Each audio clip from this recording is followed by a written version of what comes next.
Nakahanda na ang Philippine Coast Guard sa inaasahang pananalasa ng Bagyong Wilma. Masusing pinabantayan ang nasa 55 pantalang posibleng maapektuhan ng bagyo. Nakaantabay na rin ang may 9,000 kawani ng PCG para tumugon sa mga kababayang mga ngailangan ng tulong.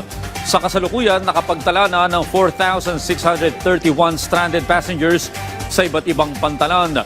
Patuloy naman ang pakikipag-ugnayan ng Philippine Coast Guard sa mga LGU at iba pang ahensya ng pamahalaan kaugnay pa rin sa Bagyong Wilma.